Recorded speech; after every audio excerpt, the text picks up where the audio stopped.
Hello and welcome to Beyond the Slipstream. It's our weekly bonus episode where we discuss some of the stuff that didn't make it into the main Team Bus episode and anything else we feel like talking about. Justin, I'm going to let you kind of take the reins on this one, but I would like to get started with just a little conversation about that Instagram video you showed me with the impromptu teams only Vuelta a España podiums that were done under cover of darkness. in the in, Um, in the in the in the Ramada Inn parking lot in Madrid. I don't know if it's a Ramada Inn. I'm just saying that maybe it was a Holiday Inn. I don't know. No, it's probably some very nice hotel. But obviously, we talked at length on the regular podcast about the protesters. So the podium was completely done. Like, they obviously did not do it in any way, shape, or form. They just oh yeah, they just shut canceled it down. everything. I mean, the fans were the protesters were literally tearing the infrastructure apart. Yeah. So apparently, later on in the evening, when all the teams were back at the hotel and celebrating their respective wins, they put an impromptu podium together, and it seems like they had a big party in the parking lot at the hotel. And It looked really special too. I mean, what yeah, I it was loved very about it cool. was the fact that it was just like family and friends, basically. You know, it was like the teams and the coaches and the Swannies and the, Yeah, you know, not, wasn't a giant crowd of public and there wasn't a giant crowd of press people or anything like that. It was just like the teams doing their thing. a bunch of 20-year Little old guys, 20 something year old guys partying it up in the parking lot with probably cases and cases of champagne that nobody needed earlier in the day. So, Yep. Yep. but it was very cool to see them out there with their Bluetooth speaker and Hmm. Hmm. their makeshift backdrop. And And it's you get a sense too that I mean, it was really cool. That the other thing that was really cool about it was a whole bunch of guys from a bunch of different teams all like having a fun time together. And that's one of the things that like you really have to love about this sport. You know, if you take a big team sport or whatever, it's kind of like, there's us and there's them. And like, you kind of hang with your team. And when I mean, yeah, you're on the field playing against the guys. You're going to have times where you chat it up with other guys from other teams. But in pro cycling, like first of all, many bike races start with like a neutralized section where you just get to ride leisurely with the whole peloton. And so, built into the competition of your sport is opportunities for you to socialize with all these other guys, you know, and then you come to realize that they all sort of live in the same areas, mhm. and so they hang out together. They know each other. They're neighbors with each other. It's like they have this whole community, and so it's very easy for the team barriers to come down in situations, and I think it's a beautiful thing. Absolutely. You know what I mean? That like this whole group, they're professionals. They're professional organizations, um, and to see them coming together like that and really celebrating each other was like quite inspiring. I loved it. Well, and I was glad to see that they didn't just pack it in and go home. Like, I'm glad to see that they made an effort to recognize each other Yeah, and the yeah, accomplishment. and in a way, it's a little bit of defiance, saying, "Okay, protesters, like we get your point, and you won, you know, you did it in the end, mission accomplished for you guys, um, But we just but spent you're three not weeks on a you're bike. yeah, you're not taking our podium Yeah. away from us. We're still going to celebrate. So that has nothing to do with what you were doing out there. So By the way, we really did cool. not mention, but I do not want to not let it be mentioned. I loved Visma's black and red kit. Yeah, yeah, yeah. It looked Loved really it. cool. Loved it. Really Did you cool. get to see? Did you get to see Jonas's bike? Not the one that he rode, but the one that they did like the The picture with. yeah, where it had the red Mm, it had the red line around the wheels. Oh, this looks so good. I'm not sure, but that just reminded me of something else. Hold on. Shoot, what was I gonna say? That two things. One, when I was at the cycling classic last weekend, I saw a guy walking around in the GC Coos jersey, like the pink, red, and yellow stripes Yes. jersey. Um, I saw one of those, and then yesterday when I was on my bike ride with my buddy, um, we so he's got like a Bluetooth derailleur system, and his battery died on his front derailleur, and he was like in the small chain ring or whatever. So he's like, "Damn," he's like, "My battery's dead." So like the rest of the ride's going to be a little bit slower or whatever. And I'm like, "Well, that's not a big deal because you're way more fit than I am right now."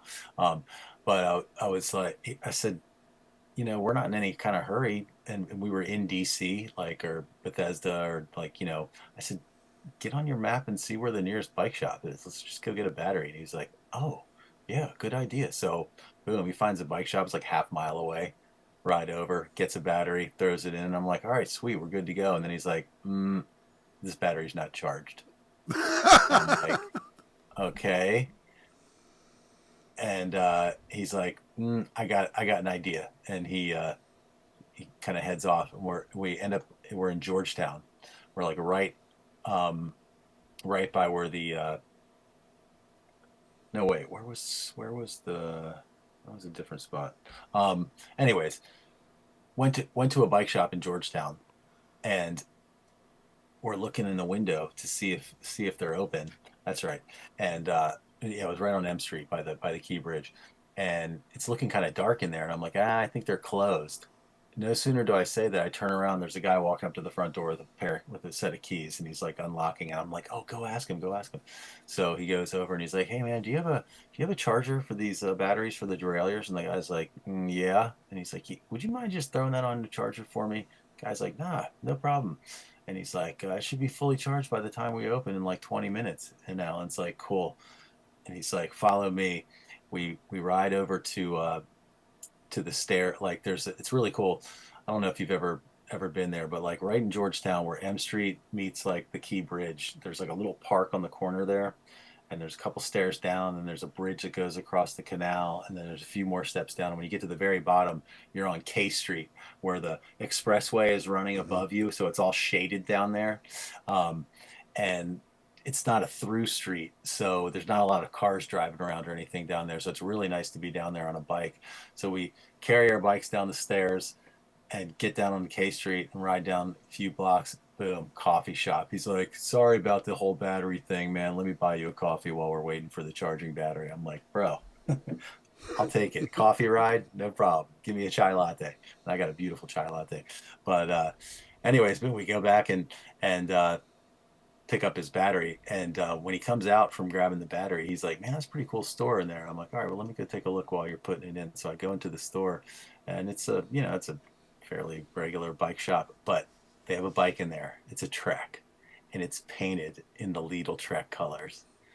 This frame looked so cool. I cannot describe to you. I was just mesmerized by this bike because it had oh god, it had the team like scheme. Mm. It was Yeah. so sweet. So don't miss the Team Bus, our weekly podcast about pro cycling, and oh, did I mention pro cycling? We're kind of obsessed. Dropping into your usual podcast feeds every Wednesday.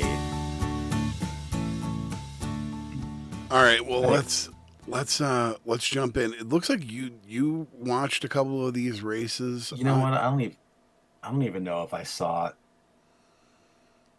The Oh no, really the I only guess one I saw was Del Toro's win of the Toscana, the Giro della Toscana, where he just absolutely crushed everybody and just took off. And he's a big Del Toro's a big key in the UAE 85 wins because he put yeah, 3 up this week. yeah. Yeah, It's crazy, it's nuts. absolutely crazy. Like Um, it's the amount of talent on that team. uh, Like, is there any way that they don't figure out over the winter, like how to how to get past this problem when Pog is not around. Well, I mean, you're gonna It's really like, you're gonna lose Ayuso. All signs point to Ayuso being on Little Trek next year. yeah, yeah. So I don't know. I mean, I think you're gonna have to see what they look, what the composition of this team really looks like next year, and make your decision based off that. But I mean, if Del Toro continues to rack up wins the way that he is, I mean, he's just going to end up being another Ayuso that ends up being a casualty of being too good to be playing, second fiddle to Pog. Unless this team Figures out how to, gets their act yeah. together. I mean, But then what do you do with Zhao? I mean, who knows? But I mean, because I think we all agree that Zhao is capable of winning a Grand Tour. so let's see. Let's see what both of their contracts look like. I think that they both. I think they're both contracted at least through next year. Yeah. So I don't know. What do you do with Chow? I mean, do you want to? What's wrong with IDT, Giro, Pog, Tour, Vuelta, Zhao? Or if Pog decides this is my year for the Vuelta, Zhao rides as a domestique for him. End of story. Yeah, it'll be But interesting. but in the Giro, like, or you could you, you could say, okay, Joao and Del Toro both go to the Giro, and Del Toro is the leader. End of story. And then they both go to the Vuelta, and Joao is the leader. End of story. And And they both get an opportunity. yeah, I I mean, I mean, think that's the because only way that they're going to win. I don't think I think it has now been proven in two Grand Tours just this year that going in with this dual leader mentality doesn't work. It's because, I no, mean, obviously when they go in with a single leader, they mop everything up. So, all the single leaders. Um, all right. yeah, So UAE now has 85 wins, so they are probably which equals the mark of the HTC Columbia team. It's very likely that they're going to get at least one more win. I mean, I think that the likelihood that Pogacar gets another Il Lombardia is pretty high, yeah. and so they probably end with at least 86, if not more wins. You know what I mean? I'm sure there's some other one day races they could probably clean one up here or there and get that record. So, I want to see the supercut when all this is said and done, like the 12-minute long YouTube supercut of like every winner. yes, be amazing. So that took me on a dive of gathering some stats. So I'm gonna throw out some of these wins for this year because there are some pretty crazy numbers going on right now. So right now we're gonna talk about pro level wins. So this is not all wins. We'll get into that next, but this would be your pro level wins. All right. Right now, pro level, Lorena Wiebes has 19 wins this season. 19. All 19. right. That's 4-1 sick. 4-1 day. All right. 14 stages in a GC. All right. Wow. Dominant. All right. Tade has 16 wins. 4-1 day, 1 TT, 14 stages, 3 GCs. All right. Again, nuts. Mads and Merlier each have 14 wins. Brendan has 12. All right. Again, this is pro level. All right, Brendan. What about Del Toro? So he has more of his wins will come and he'll play more into the overall wins. Brennan has 12. Zhao has 10. Jonas only has 4 wins this year. Wow. 5. Actually, this is probably 5 now because he would have won the other one. I can't remember if that 4 included his win on stage 20. So maybe 5. Olav Koi has 10. Milan and Ayuso each have 8. All right. So now when it goes into overall wins, all right, so this is everything included. Weebus has 23 wins this year. All right. So this Wow. includes extra Yeah, yeah. competitions, points, Hmm. any place that she came in number 1. All right. Hmm. Next on that list is Vollering with 10. Hmm. All right. Then Roysa at 9, ELB and Bredebold both have 7. All right. Isaac Del Toro has 18 wins on the year.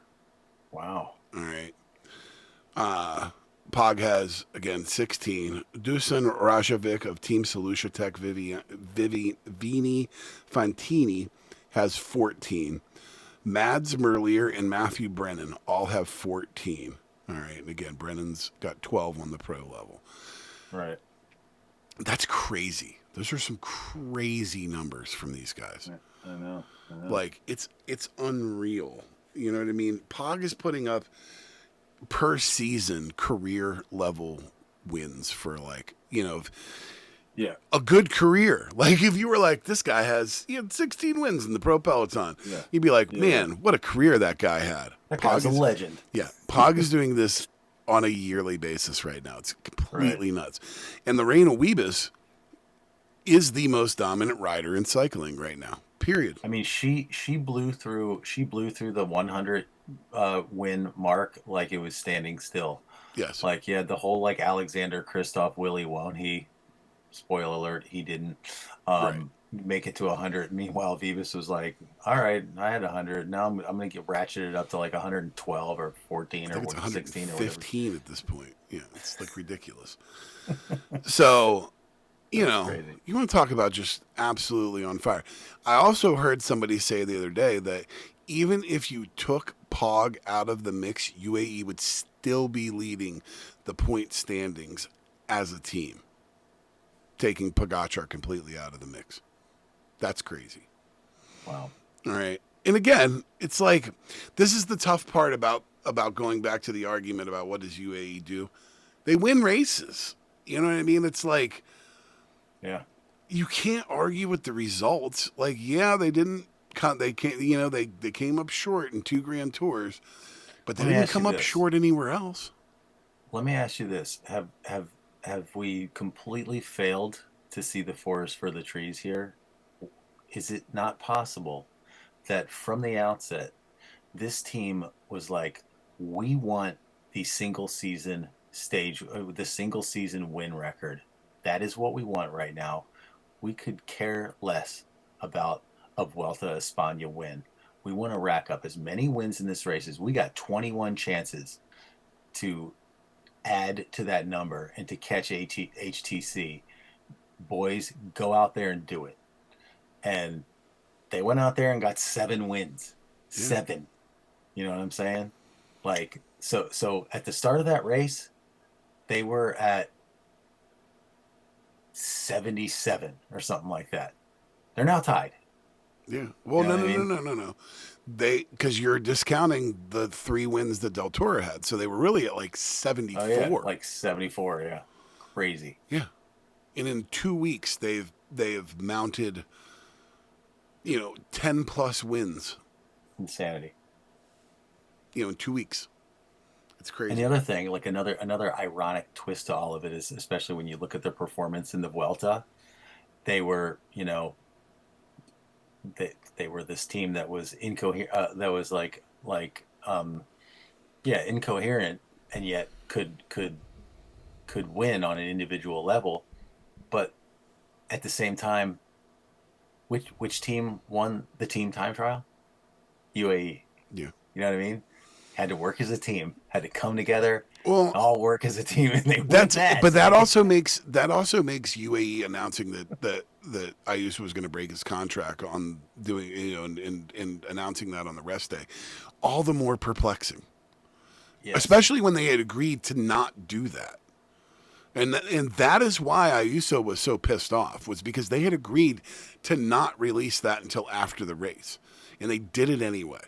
Right. Why they did it is just beyond me. I don't understand what good would have come from that, other than the fact that a team that already gets talked about constantly gets more talk. Like what does it serve for them to have done that? Makes zero sense. I want to see the coverage of that team's end of year banquet. Ridiculous.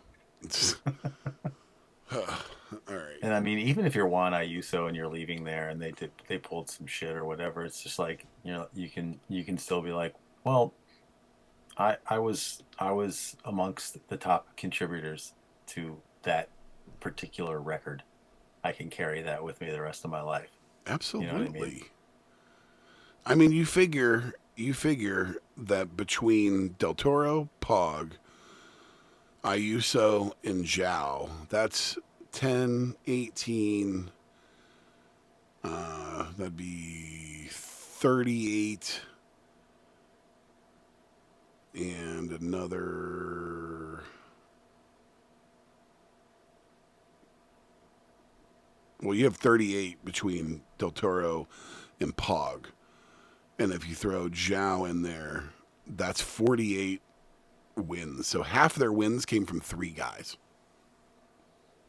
Yeah. And Ayuso's not on that list. Throw Ayuso on that list, and they're over 50 From four from guys. for four dudes. Yeah, it's ridiculous. It's completely ridiculous. By the way, none of them are sprinters. Right. Right. Right. Okay, So funny. go back And yet and they're go back and and look yet at they the can all sprint. HTC wins. They How can many all of well, they those can were all sprint sprints with Mark with the exception Cavendish? of Joao. Yeah, no, you're right. You're absolutely right. Cavendish must have won an absolute metric ton of those races That's that what I'm year. saying, dude. That's I like to just I'd like to crazy. look that up. Just crazy. So that'll take here. That so let's we skipped. I didn't do UCI points last week because there really wasn't a lot of change. So this is through today. So this is essentially 2 weeks worth of standings. And I will say this: XDS Astana continuing to put the work in. So XDS Astana was 536 points to the better of Picnic Post and L. They are now 1,400 plus points to the better of Picnic Post and L. They have Does 28, that include Betty All's Quebec? I believe. Yeah, it's through today, so it's Yeah. whatever points they've mopped up through today is because I took this all this morning. Now, Picnic Post and L basically has made no headway in their push to maintain 17th. They were 723 ahead. Now they're 742 ahead. Intermarché also making no real headway as far as separation. They were 1250 ahead. Now they're 1218 ahead. Cofidis only had 50 points on Uno X last week. They're down to 26. So right now, it is very likely that Cofidis is going to end up being in your 20 spot. And you're going to have, Uno X going to need 1,200 points to bump Intermarché off before the end of the year. I don't see it happening. I think It this won't is. happen. I think this is what you're. I think you're seeing what it's going to end right now, and that's going to be with. You'll see a flip. We'll probably see the flip flop of Uno X and Cofidis, but then otherwise, Yeah, but that's probably it. Intermarché is going to hang in there for that 18th slot. That's what I. That's my thought. But XDS definitely did enough work to keep them in in the world or the pro level. So, hats off to them, man. All right, hats off. Like they Yeah. worked their asses Wait, off this year. is it the top 16 or the top 18? Top 18. Yeah. Okay. Yeah. So So they're gonna get in. Picnic Post and L is gonna get in. Intermarché is gonna get in, and you're gonna yep. be looking at Cofidis and Uno X just on the outside. And I mean just on the outside. Very interesting. So now on to a couple of signings, one of which was literally just announced. So the speculation all right, before I get into confirmed transfers, is that Primoz is going to be looking to leave Red Bull. Hmm. My buddy Um, was asking me about that on the ride. He's like, "So what's up with Primo's, man? You think he's gonna stay there?" I said, "I don't know, man." I don't know where. Yep, It's tough. I don't know if it makes sense for him to stay. it does not. So, If he can find an exit strategy, so much the better. I mean, it's just a shame because that team's got so much money, great TT setup, and all that. and just a great. I mean, and they've just been stacking great riders. You know what I mean? Hmm. So, Yeah. but I think that all their cards are in on Remco right now. I think that they're building for Remco. I think that is, they just. So while we're on Red Bull, Well, they have Remco, but they also have these two young hitters waiting in the wings, Pellizzari and your guy yeah, uh, um, from the tour. the German guy. Why can't I think of his name? Yeah, the German, The Yerman. the German bull. Why can't I think of his name? I hate when you I do can't this. either. Uh, You'll think of it. Anyways, anyway, Florian Leibowitz. yes. They also just signed Matteo Catania. Did you see that? No. So that is yet another mountain domestique for them. So, Uh, you know, this is a team they're going to make an attempt. I mean, there's no doubt. and they've got Jai Hindley. Yes. So here's the thing. So you've got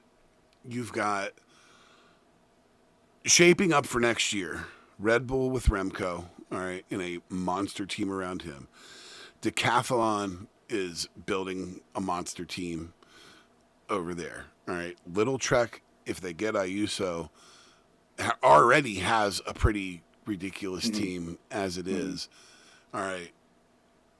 Obviously, then UAE and Visma. All right. A lot of good GC going on. Okay, like there's a lot of GC stuff going on, so it'll be very interesting to see how it all shapes up at the end. Visma signed Bruno Amarai. Did you see this?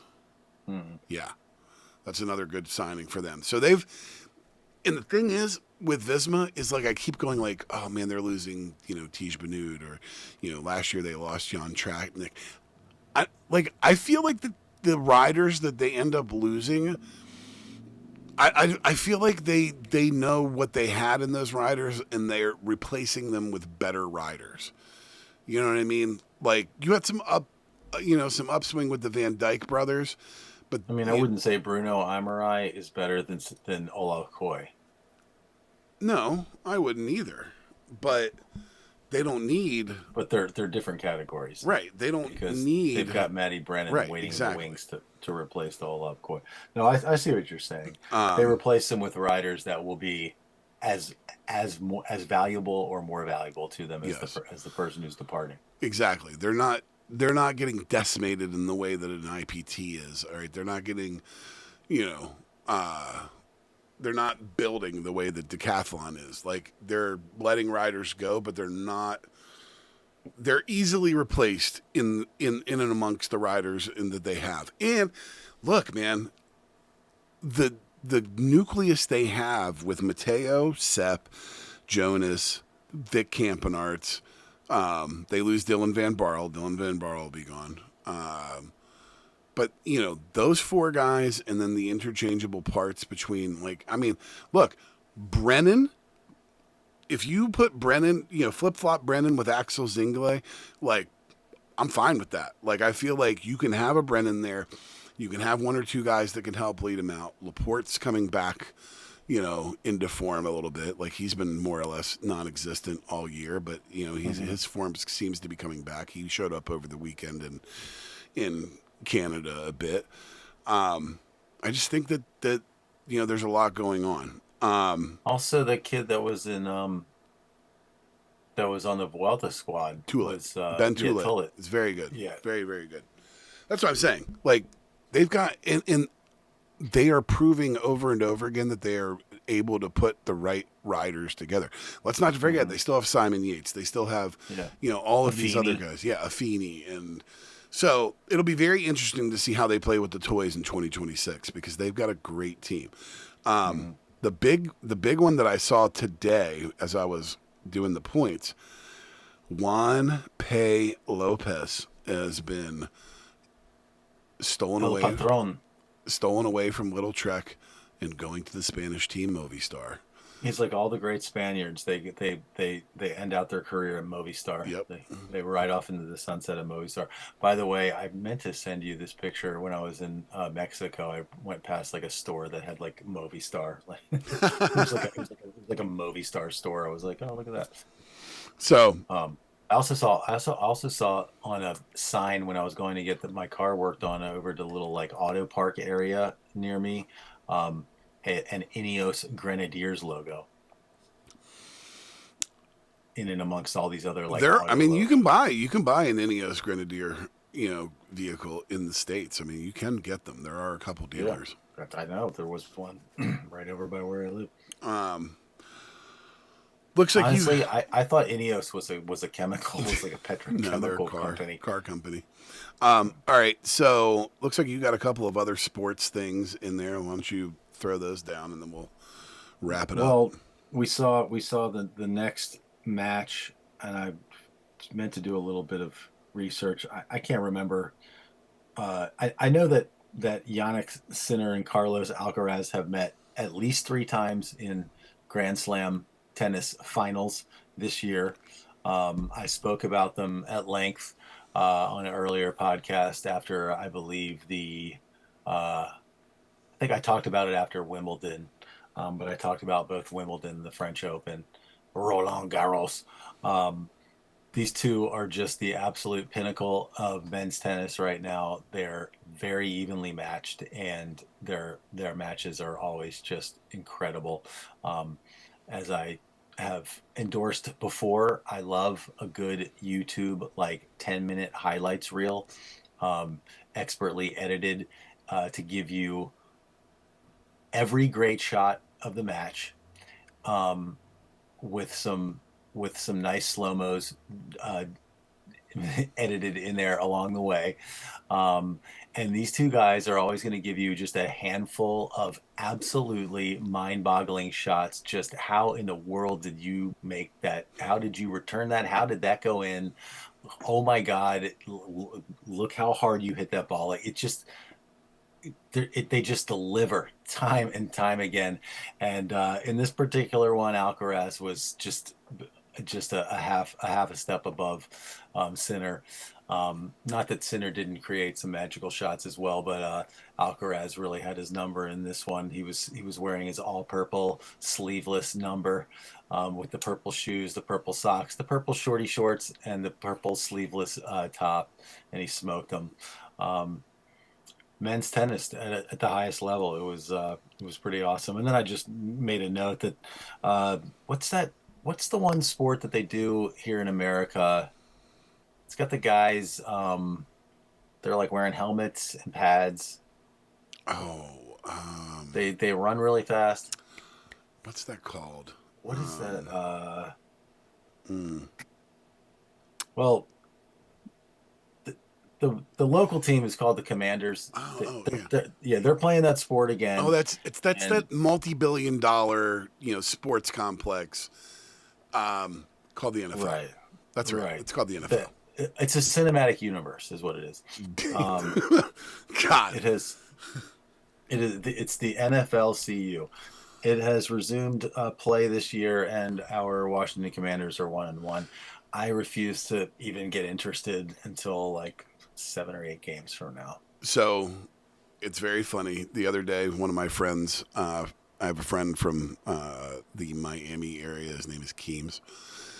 He out of nowhere just is like, Harp, what do you think about the NFL games this weekend? I'm like, I have given it this much thought. Okay, literally zero. I said, but let's pull it up. Let's pull it up and look at it. And I sat there with him for like 5 minutes, going game by game. All right, and I was like, now mind you, I can't stress enough. I am not paying attention to this at At all. all. Mhm. Okay. I Normal. don't really care about it anymore. I used to care about it a ton. but I don't really care about it anymore. So I'm literally just basing it off of history, where they're playing, etc. And so I go through on this list of games, and I'm like, on this one I think it's this, and I think it's that, and I'd stay away from that one. I feel like it's a toss up, whatever. So I go through this whole list. Keems calls me yesterday, middle of the day. This dude never calls me on the phone. Calls me on the phone. And he's like, Harp. He's like, I got to tell you. He's like, almost every single one of your picks is winning. Okay. And I gave it no second thought after the conversation.